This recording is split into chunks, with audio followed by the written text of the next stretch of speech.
सर्दियों की एक धुंधली सुबह दिल्ली की सड़कों पर कोहरे की हल्की चादर लिपटी हुई थी और शहर अपनी रोजमर्रा की भागदौड़ में डूबा हुआ था।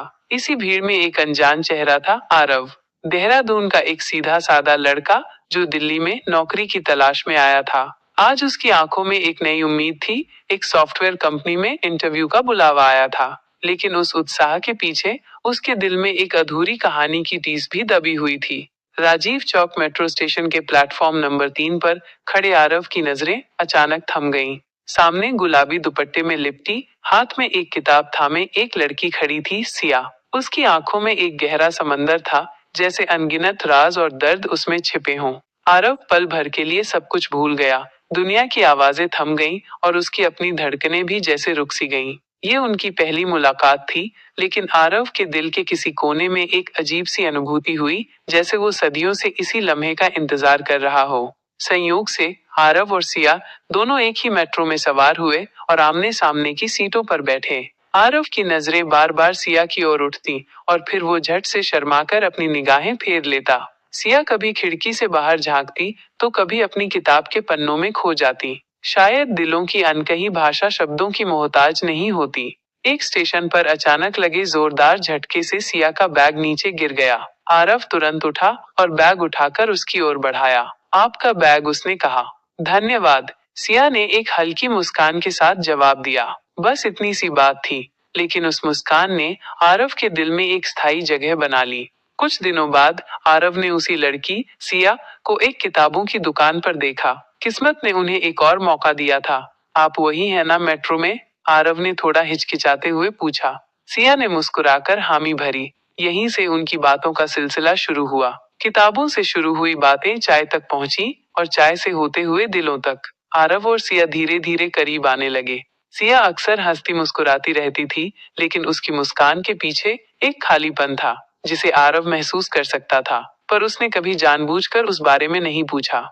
अब आरव और सिया रोज मिलने लगे थे, कभी इंडिया गेट के पास तो कभी हौज खास के किसी कैफे में। हर मुलाकात के साथ उनकी बातें गहरी होती गईं और नजदीकियां बढ़ती गईं। आरव को सिया के चेहरे पर हमेशा मुस्कान दिखती, लेकिन उसकी आंखों में अक्सर एक उदासी की झलक दिखाई देती थी। एक दिन जब वे दोनों कॉफी पी रहे थे, आरव ने धीरे से पूछा, तुम्हारी आंखें कभी बहुत कुछ कहती हैं और कभी एकदम चुप हो जाती हैं। सब ठीक है ना? सिया कुछ पल शांत रही, फिर बोली, कुछ बातें हैं जो वक्त आने पर बताऊंगी। अभी बस इतना समझो कि मैं तुम्हारे साथ खुश हूँ। आरव ने जिद नहीं की, लेकिन उस दिन सिया की कोई अधूरी कहानी उसके दिल में घर कर गई। कुछ ही दिनों बाद एक ठंडी शाम को सिया ने आरव को मिलने के लिए बुलाया। वह चुप थी और उसकी आंखें नम थीं। आरव, सिया ने कहा, मैं तुमसे कुछ कहना चाहती हूँ, लेकिन डरती हूँ कहीं तुम दूर न हो जाओ। तुम कहो जो भी है, मैं सुनने के लिए हमेशा हूँ, आरव ने कहा। सिया ने भारी आवाज में कहा, मैं किसी से बहुत प्यार करती थी। नाम था राहुल। कॉलेज के दिनों का प्यार था, पर एक एक्सीडेंट में वो मुझे हमेशा के लिए छोड़ गया।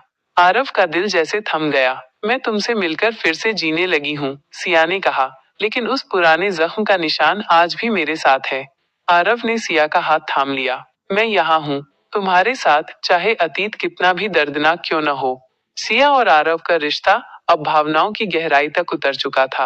आरव चाहता था कि अब वो इस रिश्ते को एक नाम दे, शादी, लेकिन सिया हर बार बात टाल जाती। मैं नहीं चाहती कि कोई मेरी अधूरी भावनाओं के साथ समझौता करे, वो कहती। यह समझौता नहीं, प्यार है तुम्हारा। तुम्हारा हर पहलू मुझे कबूल है, आरव ने एक दिन रोते हुए कहा। कुछ दिनों तक दोनों में बातचीत कम हो गई और फिर एक दिन सिया ने आखिरी बार मिलने के लिए बुलाया। सिया पार्क में बैठी थी, वही गुलाबी दुपट्टा ओढ़े हुए। आरव पहुंचा तो देखा उसकी आंखें सूजी हुई थीं। मैं जा रही हूँ, आरव, सिया ने कहा। कहाँ? आरव चीख पड़ा। कहीं दूर, शायद खुद से मिलने। मैं अब और किसी के साथ खुद को बांटना नहीं चाहती। मेरी अधूरी भावनाएं तुम्हारे साथ न्याय नहीं कर पाएंगी, सिया प्लीज। आरव रो पड़ा। सिया ने उसके हाथों को अपने हाथों में लिया, एक आखिरी बार उसे देखा और कहा, कभी कोई पूछे कि पहली मुलाकात कैसी होती है तो बस मेरा नाम लेना, क्योंकि मेरी जिंदगी में सबसे हसीन और सबसे दर्दनाक चीज वही थी, तुमसे पहली मुलाकात। और वो चली गई, हमेशा के लिए। सिया के जाने के बाद आरव पूरी तरह टूट गया था। न वो काम कर पा रहा था, न किसी से मिलना जुलना चाहता था, उसका हर दिन अब सिया की यादों से शुरू होता और उन्हीं के साथ खत्म होता।